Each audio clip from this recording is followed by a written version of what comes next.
kaimyno žolė žalesnė, vaikai geresni, protingesni, namai gražesni, švaresni, žmona laimingesnė, vyras labiau sėkmingas ir tenai yra daug geriau nei čia.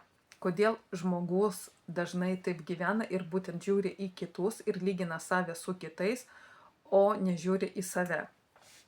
Tai dabar yra tikrai, kaip aš sakau, tiktokiniai, instagraminiai laikai, kur mes žiūrim ir ten tikrai yra viskas gražu. Jūs nepamatysit Instagram'e tik tokių, kad aš nelaimingas, aš ten nesėkmingas, o ten visi tikrai yra nuostabus ir mes matom būtent tą tokią viršelį, kur tikrai yra viskas gražu ir puiku.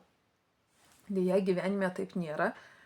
Ir dažnai mes matom tą, ką mes norim matyti, arba tą, ką mes norėtume, kad patys turėtume. Ir matom tik tai viršelį arba kažkokį rezultatą. Bet mes nematom, kas yra už to viršelio, kokie žingsniai buvo iki to rezultato. Ir dažnai mes nematom tos realybės už to, ką mes gaunam kažkokį tik trupinėlį, ką mums galima matyti arba ką mums parodo. Tai kodėl žmogus žiūri būtent į išorę, ne į save? Todėl, kad ten mato tą gražų, jisai nemato to kelio, kur tikrai gali būti, kad ilgas ir sunkus kelias iki to rezultato, bet jisai mato gražų ir jisai, o Dieve, man taip niekad nepasiseks, aš niekad to nepadarysiu, niekad to nepasieksiu, nes jisai žmogus išsigąsta būtent to kelio arba net nežino, kaip pradėti keliauti, kaip tą kažką pradėti daryti. Bet rezultatas jisai neateina hop, ir atėjo. Nes yra procesas, yra kelias tam, kad atsitiktų kažkas. Ir būtent žmonės negalvoja, dabar yra to greito dopamino laikas, kai mes paskrolinam kažką, pasižiūrim ir mes greitai gaunam emocijas, o gyvenime taip nėra ir tikrai turim dirbti, kažką daryti tam, kad kažką pasiekti. Nepasakysiu sunkiai dirbti, arba ilgai dirbti, arba daug dirbti, nes kiekvienam yra skirtingai. Bet jeigu žmogus eina savo būtent keliu, iš vidaus, iš savo širdies, savo balsų, tai jo kelias, koks bebūtų sunkus, jam jisai nebus toks sunkus. Nors iš šono gali atrodyti, Dieve, kaip jisai gali išvis eiti tenai, tengi tiek yra sunkumų, tiek yra ką veikti, tiek darbo, nes ten ne jo kelias. Nes tas, kas yra būtent jūsų iš širdies, tai net visi sunkumai bus daug lengviau išgyvenami ir išsprendžiami, nei jeigu jūs eisit ne savo keliu, bet jums atrodys, kad ten yra gražus kelias, bet ten yra ne jūsų kelias. Ir jisai nors bus, atrodo, ir pakankamai lengvas, bet būtent jums jisai bus sunkus dėl to, kad tai nėra jūsų kelias. Ir jūs visada šitam keli jausit diskomfortą. Dėl to labai svarbu būtent klausyti savęs ir eiti savo keliu. Ir kodėl dar kartą, irgi žiūrim į išorę, ne į vidų, nes viduj mes turim susitikti su savim, kur turim daug apribojimų, daug priežasčių, kodėl ne, daug nepalaikymo, pavyzdžiui, iš artimiausių, kažką neįprasto ir nekomfortiško, kur tikrai nėra faina, kaip ir tenai, nes kažkas erzins, kažkas bus sunku, kažkur aš turėsiu save priversti, kažkur dar visokių. Mes galim rasti daug priežasčių, kodėl ne. Bet jeigu jūs tikrai norit, irgi turėt tokią žalią žolę, irgi turėt tokius protingus vaikus, tai jūs turėsit dirbti su savim. Nes jūs negalėsit išauklėti, pavyzdžiui, vaikų, kol nedirbsit su savim. Jūs negalėsit turėti žalios žolės, kol nepradėsit savį disciplinuoti, kad man ją reikia šienauti ir man ją reikia laistyti ir dar ir patrešt kartais. Nes tai yra disciplina ir tai būtent yra darbas su jumis, o visa kita tai yra rezultatas būtent jūsų veiksmų, jūsų darbų, to kelio ir proceso, kurį jūs nuveiksit.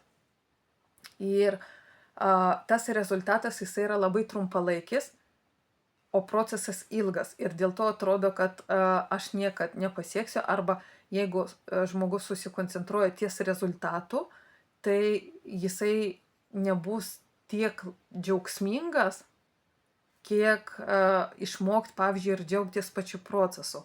Nes už kitus mums lengviau džiaugtis ir džiūgauti, kad ten pavyko. O dėl savęs tai kartais net mes patys savo draudžiam būtent džiaugtis savo rezultatais, savo procesais. Net jeigu aš nuveiksiu kažkokį procesą, bet negausiu rezultato arba gausiu netokio rezultato, kurio aš tikėjausi, tai mes iškart dažnai nuvertinam, o ne tai, kad vau, aš vis tiek šaunuolė, kad aš padariau tą, nes aš niekada to nedariau ir aš perlipau per save tam, kad tą padaryt. Tai čia vėlgi darbas su savim, kad išmokt save disciplinuot, kad išmokt mėgautis pačiu procesu, išmokt džiaugtis ir pagirti save už rezultatą. Ir nesvarbu, koks tas rezultatas. Net ir blogam rezultate arba netokiam, kokio jūs norėt, net ten atrasti būtent, kas buvo gerai, kažką gero tame rezultate. Nes kai jūs žiūrėsit būtent į tos tokius teigiamus dalykus, net ir tarp neigiamų dalykų jūs atrasit teigiamus, jums bus patiems daug lengviau gyventi. Bet būtent tam, kad tą padaryti ir kad susikoncentruot ties savo gyvenimu, o ne tenai kažkur išoriai, tai yra būtent darbas su savim. Susipažinti su savim reikia. Tada išsiaiškinti, ko jūs iš tikrųjų norit, pradėt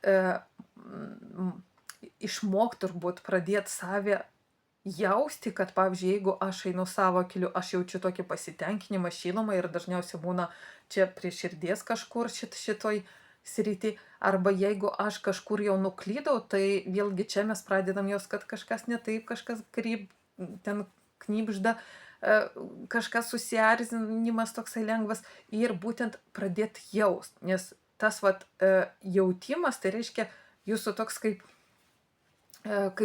kelrodis, kad ar jūs teisingai kažką darot, neteisingai, eina teisingų kelių ar neteisingų. Ir tai yra darbas ir būtent ta kelionė į save ir jinai jums suteiks tiek įdomumo, čia žinot, kaip paimat kažkokią knygą ir su tokiu interesu, su įdomumu, o kas ten bus. Tai būtent jūsų gyvenimas turi tapti ta knyga ir kur jūs verčiat lapus ir su pasimėgavimu ir su tokiu interesu, o kas ten toliau bus. Ir tada susikoncentruojate savo gyvenimu, kiekvieną dieną atpažįstat kažką naujo, pradedat pažinti kažką naujo ir būtent, kad o ko aš noriu. Ir išmokt į save žiūrėti giliau ir plačiau.